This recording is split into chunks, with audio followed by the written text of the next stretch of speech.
सैयद गुलाम कासम अली शाह साहब आप की क़यादत दे विच सारे दोस्तों को इतला है कि जल्दी पहुँचो ताकि असी आगाज़ करिए रैली का और हुजूर की बारगाह में उस नजराना अकीदत पेश करिए।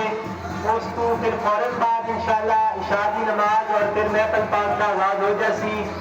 मेरे दोस्त आबाद घर में इंतजार कर रहे हो, मेहरबानी करके जल्दी तशरीफ ले आओ ताकि नूर का समा हर दोस्त देख सके और अपनी नजरों के विच इन समा लवे।